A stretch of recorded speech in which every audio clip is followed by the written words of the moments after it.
I was so exhausted from the daily verbal abuse from my husband, as well as the physical labor I did at my part-time job at a cabbage farm, that I fell asleep as soon as I got home that day. Eventually, my husband's furious yelling woke me up. In an instant, I felt my blood rush away from my skin, and fear enveloped my heart. Make me dinner 5 frickin' minutes, woman. And mark my words, if you can't do what I tell you, we're getting a divorce. Do you hear me? I felt the blood rush back to my skin, and I could feel a hot, passionate rage well up inside me. Of course, Master, I'll follow your orders to the frickin' letter. But you'll have to take responsibility for all your evil doings, though. My name is Aaliyah, and I'm a 30-year-old part-time employee. My husband, Parker, is 34 years old and works in an office. We initially met at work because he was assigned to be the one to educate me in the ways of the work. And our friendship blossomed into something more when he confessed he had feelings for me. We stayed together for 22 months until we got married. This was 3 years ago. Peter is a hardworking, serious person who doesn't drink or smoke. He was a perfect partner for me, but he had a habit of lecturing me, which I found to be quite a drawback. I resigned from my job when we got married, mostly because he wanted me to. I admit I'm a bit of a nervous wreck, so I'm probably going to meddle in the housework that you do. But I can't say much to you then because you'll be tired from work. So, I want you to be a full-time housewife if you don't mind.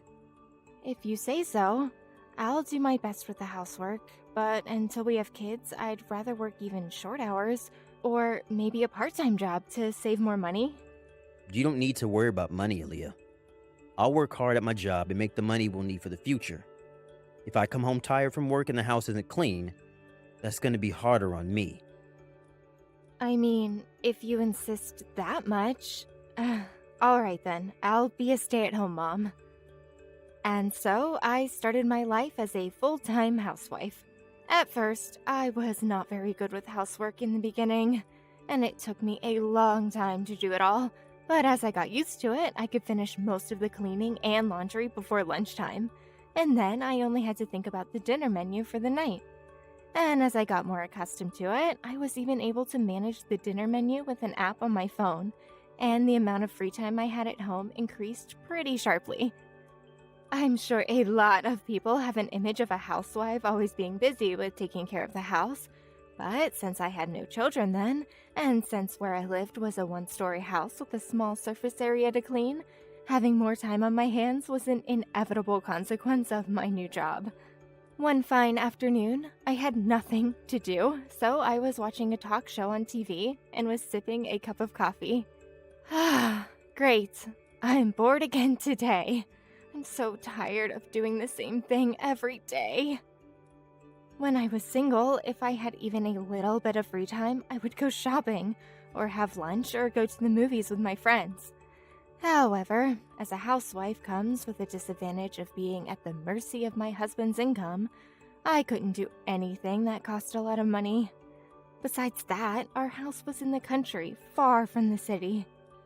I thought I would be more comfortable and convenient for us to live in an apartment or condo in the city, but my husband insisted on owning a house, so we bought a house that was on sale on the outskirts of town. Surrounded by fields, the house is still quite some distance away from our nearest neighbors. And these neighbors were all farmers, with a very busy schedule throughout the year, so it was darn near impossible to talk to them other than the occasional greeting and small talk. I do think it's a luxury to be able to live in my own home, and my husband is paying off the mortgage on this house. I know I should be grateful to be able to live with lots of space and little distractions that one would find in the city, but I was not very attached to our house because it was never my dream. It did not reflect any of my opinions or wishes for the future, but what could I do? I was a housewife and lived on my husband's income. Trying to talk to him about my own vision for the future, especially after his hopes and dreams were all pretty much a reality by that point, was just not possible. I simply had no choice, and make the most of my life in the countryside. since I had so much free time, I started doing some muscle building exercises I had seen on TV. I didn't want to stay home all day and let my body relax too much. I knew that could give me a hard time later on in life. I got quite hooked on the exercise I began to do, and as a result of my enthusiasm, to my great surprise, I started to get shredded abs. After about a year of marriage, I was so bored to death that I was mostly working out in my spare time. And because I was doing so much, I got very fit. This had to stop. I had to do something productive. I decided to take some action, and I went to talk to Parker, who came home from work. Hey, honey, I want to talk to you about something. Do you have a minute? Yeah, I do. What's up? So, I don't know if you know this, but actually, as a full-time housewife, I have a lot of spare time. I get the cleaning and the laundry in the morning, and I have the whole afternoon off, pretty much. Up until now, I've been using that time to exercise and do yoga and stuff like that, but I'm starting to feel that it's just a waste of time. I want to be productive. I want to go out to work. Work? Of course not. You have to do the housework perfectly. Of course, I'll do the housework as perfectly as I've done up until now, Parker. But I really do think that it's a waste of time to spend your spare time doing nothing. All the while, Parker was listening to me with a furrowed brow. He was clearly not liking what he was hearing, but I didn't give up, and then I said to him, "Please, Parker, I'll work for only a short time as a part-timer. So, please, can I work for a little bit?" As a part-timer, huh? But I don't think I can get a good part-time job around here. I think I can get a job as a helping staff on a farm around here. It's only a daytime job, so I don't have to work at night. Don't you think it's a good compromise? Working in a field? You really think you can do that kind of hard labor? I'm positive I can. Hey, can I please? It'll help me lots, honey. And it'll help our future a bit too, because I'll be providing too, even if it doesn't amount to much compared to you. Please, Parker. All right, but don't cut corners on the housework. Yes, of course. Thank you, honey. After receiving my husband's permission, I immediately went to a farmer's market and applied for a job in a cabbage field. Because of the shortage of labor, I was hired right away. And that's how I started working for the first time in over a year as a farm helper. Working in the cabbage fields was hard labor indeed, especially since it was harvesting season. The work consisted of carrying loads of empty crates to the vegetables ready to be harvested, manually cutting the stems off the heads of cabbage, and hauling them into the crates until they could carry no more. I'd never seen so much cabbage in one place. It was insane. It was very hard sometimes, but I was glad to be able to use the muscles I had trained unwillingly and in vain. Compared to the days when I was confined to the house, working under the sun helped me sleep better at night too. Such was life until one day, everything changed. Because I was busy with more work than usual that day, I came home an hour late. I hurriedly started to prepare dinner to make it in time for Parker's return, but before the food was ready, he walked through the door. I'm home. Hey, wait a minute. Dinner isn't ready yet? I'm sorry, honey. I came home late, but it's almost done. I'll hurry up so you won't have to wait much longer. I thought that was the end of that, but then I heard my husband click his tongue in annoyance. I turned around to look at him in bewilderment, and he was glaring at me with a very angry look on his face. My husband proceeded to yell at me with the look of the devil himself, spitting all over the place. This is exactly why I was against you working. Why won't you just accept being a freaking full-time housewife, Aaliyah? It's not that hard. You imply that yourself. I told you time and time again that you have to do the housework perfectly. Parker, please calm down. I just happened to be late today, and only today. It won't happen again. How dare you talk back to me? You promised that you would never cut corners in the housework. What the frick do you call this right here? Who the hell do you think I am? Do you think I'm stupid? I don't. I really don't. Please, Parker, calm down. Why are you yelling at me so much?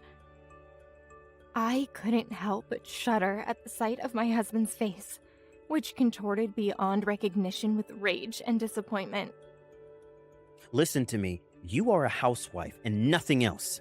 Have you forgotten about that? Your main job is to do the housework and take care of the home, and your husband, the head of the family. The frick do you mean you came home late? Don't talk so big and sassy for a lowly part-timer. You have no idea what it means for extra hours. Parker, this is too much. Why must you be this way? Shut the hell up, whore. Don't put your own poor performance on the shelf. How can you play the part of the victim when you are clearly so bad at your job? If anyone here is troubled because of the situation, it's me.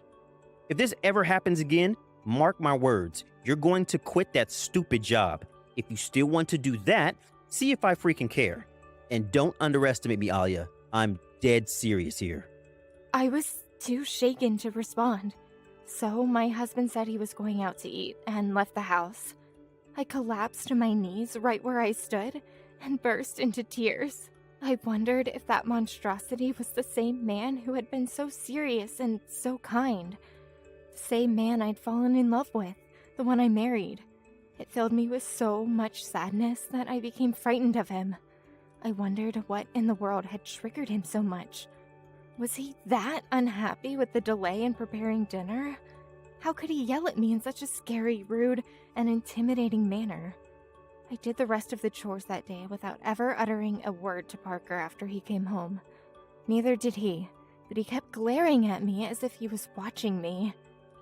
His verbal abuse escalated with time, and I eventually began to feel like I was being treated more like a slave than a housewife. Hey you, what's this yellow stain on my shirt? Are you washing them properly? Don't be so careless, damn it.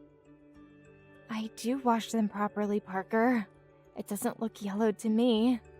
What did I tell you about talking back at me? I have to take my clothes to the dry cleaners now because you can't seem to make a single decent decision. I'll deduct the cleaning fee from your living expenses, all right? Oh, no, my living expenses already doesn't amount to very much. I can't afford to be given any less. It's your own fault because you're just an incompetent wife. Be thankful I haven't divorced you yet.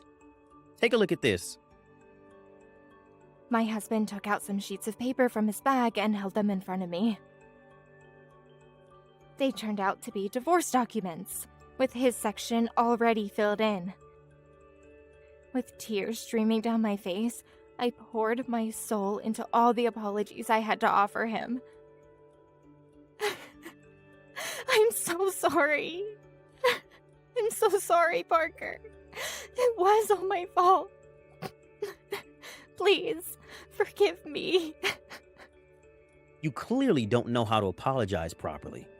Come on. Get down on your knees and rub your head on the floor. I got down on my knees as he told me to.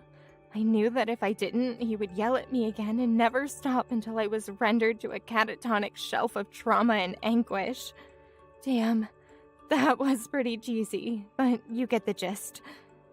As long as I apologized to my husband in this way, he would get back in a good mood and leave me be for another while before the same thing happened again.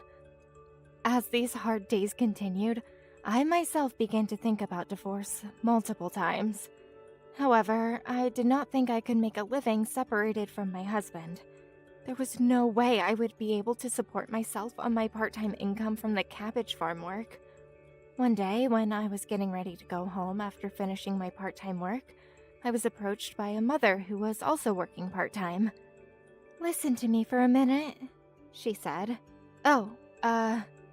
I was doomed. The woman who approached me was known as Mrs. Titano, and talking with her when you were in a hurry to get somewhere else was a bad idea. And this was exactly my situation. I wanted to go home as soon as possible, but Mrs. Titano's long conversations were notorious among my fellow part-timers. Still, I couldn't just abruptly end the conversation and leave, so I went along with the conversation for what I thought was a little bit. I was listening to her complaining about her husband, about how annoying her work was, and other such idle, meaningless chatter. Oh, my!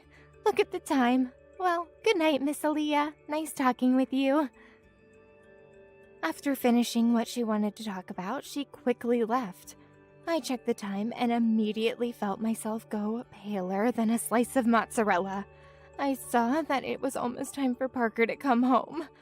It seemed I had been listening to Mrs. Titano's blah blah blah for about an hour. I rushed home, but I was about 10 minutes late.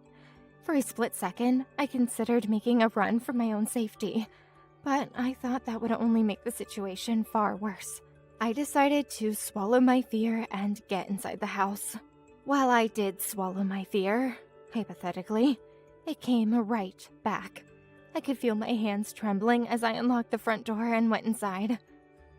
The atmosphere dawned a sense of disquiet, and it reminded me of the kind of atmosphere one would feel while watching a horror movie. Just before the protagonist finds a mutilated body at their feet. My heart was pounding as I pushed the door to the living room open, and I found my husband standing with his arms folded, and he was not happy. Got any idea what time it is? I'm sorry, Parker.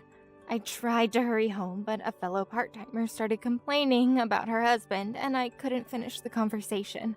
Making excuses now, are we? Well, you just wasted a few precious minutes of my day. I know, I messed up. I'm sorry. I'm going to make dinner right now. Oh, so you're going to make me wait even longer?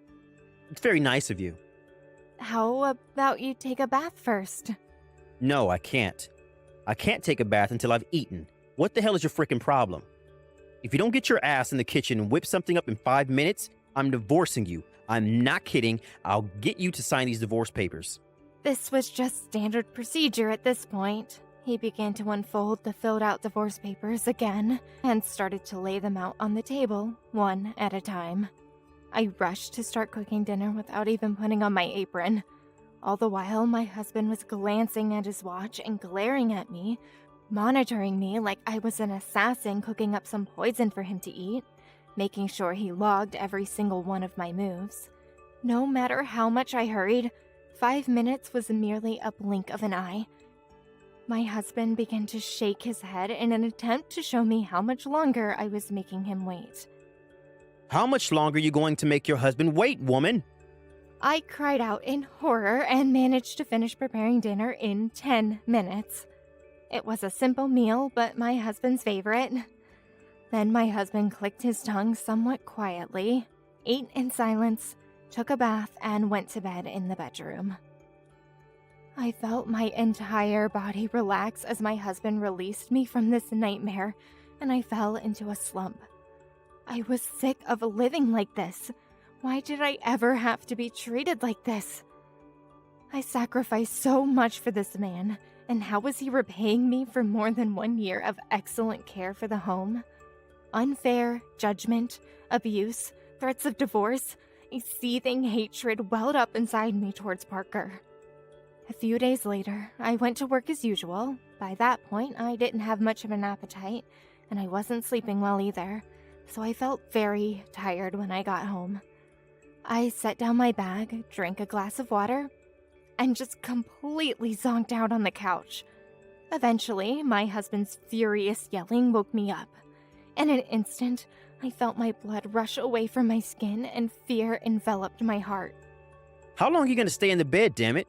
Make me dinner in 5 frickin' minutes, woman, and mark my words. If you can't do what I tell you, we're getting a divorce, you hear me? And here it was again. Parker's 5-minute cooking YouTube challenge. I felt the blood rush back to my skin, and I could feel a hot, passionate rage well up inside me. This freaking bastard ordering me around like I'm nothing but his stupid pet. Just you wait, master, for my counterattack is about to commence. I got up tardily and lazily, met Parker's intimidating glare with a calm composure, and said, "All right, 5 minutes it is. In return, you don't complain about whatever cooking I can conjure in that ridiculously short time. Okay? I took a cup of noodles out of the kitchen cupboard, quickly ripped open the bag, put it in a bowl, and poured hot water from a pot. I then offered it to my husband and said, "We're having ramen tonight." But that's frickin' instant noodles, ain't it? I pointed my index finger directly at his nose and shook it side to side. "No, it's not. It's privately homemade ramen." My husband looked shocked, as though he'd been slapped in the face. But then he came to his senses and stood up. I'm not eating this, damn it. He went to the refrigerator, but of course there was nothing inside. He trudged back to the table where I waited with my arms crossed, glared at me as he sat down, and started slurping down the noodles I had made in literally less than 5 minutes. How is it? Isn't it delicious? I'm so smart that I can make this in 5 minutes, aren't I? You gotta be frickin' kidding me. Listen, the next time you do something like this... Yeah. Divorce, blah, blah, blah. If I don't cook anything within 5 minutes, we're done. You only told me a couple thousand times already. Mark my words, though. I will make everything within 5 minutes. That way, we'll both be happy. Right? My husband's mouth was agape for a moment at my retort. But then he said in a faint voice, 5 minutes and not a second later. The next day, I toasted a slice of bread for breakfast and served it to my husband without spreading anything on it. "This is all I could do in 5 minutes, master." What the hell? Even a second later, and we're getting a divorce, right? So, I won't ever take more than 5 minutes. That night, I served him microwaved rice and a hamburger steak. Of course, I set the timer for exactly 5 minutes. Hey, this is still cold. How the hell can I eat this? Do you want me to take more than 5 minutes? Then can you bring me the divorce documents? What? What the hell are you talking about? If I reheat it, it'll take more than 5 minutes, Parker. Per your rules, I have to sign the divorce documents so that you can be free of my terrible housekeeping skills. Oh, no. Well, if you made it in 5 minutes, I guess it's okay. Parker seemed to have sensed that I really wanted a divorce too by then. Gradually, his outbursts became less rude, and he instead began to sneer a lot more often at me, as though he was monitoring what I was doing exactly. As I continued to serve crappy meals like this, my husband eventually began to feel a little under the weather. But I couldn't care less, and on this one particular day, I tried to heat up some frozen food in the microwave, for 5 minutes, as usual. Then my husband croaked in a voice that sounded like a crow. Hey, Alia, dear. I'm not feeling too well today. Can you please make me a bowl of rice porridge? I thought it was time for me to give him up. There was ready-made rice in the fridge that could be heated up, and I could have mixed it up with water to make it into a porridge-level consistency, maybe add a bit of raw egg and show you for some taste. But I wasn't going to do that because he treated me so terribly over the past few months. So I was going to give him a taste of his own medicine. Instead of making him good rice porridge, I soaked raw rice in water, microwaved it for exactly 5 minutes, and served it to him. Of course, it was still raw. 5 minutes are up, Parker. What the frick is this garbage? This is worse than eating boiled guano for dinner. Whatever happened to that lovely human heart of yours? Human heart? Well, call me a little girl getting a puppy for Christmas because I'm very happy that you mentioned that. Answer me this. Where did the Parker I fell in love with go? For the last couple of months, you treated me like your own personal slave, and all the nasty things you said to me have stuck with me for so long, you bastard! Think about what you said to me for a minute. I won't have you talking back at me. And there you go again. How many freaking times have you yelled, "How dare you talk back to me? How dare you talk back to me? I can't do this anymore. I'm not going to let you get away with it. Just give me the divorce papers, please. I'll sign them right now." How can you live on your own? Sorry, what was that? You think I can't live on my own? Well, newsflash, buddy. Before I married you, I was a normal, independent person with my own job and with my own life. Saying this, I took out of my husband's bag the filled-out divorce papers that he always used to threaten me with. My husband panicked and jumped on me to stop me. I was so angry with him at that point that my vision and my mind was a blur. But the characteristic sound of a hand slapping a face resonated in the room. Parker's head was far smaller and lighter than a head of cabbage, and the blow sent him tumbling towards the kitchen, where he fell onto his stomach. Apparently, I had developed quite a bit of arm strength from muscle exercise while on the hard daily job in the cabbage fields. Oh, I'm sorry, but it's your fault for trying to be rough with me. You? My husband was mumbling something bitter, but perhaps he was too sick, or perhaps the force of the slap that wound up in my well-developed brachial muscles made his eyes roll back in his head, and he couldn't get up anymore. I finished filling in my section of the divorce papers, filed them with the city hall, and quickly got the divorce finalized.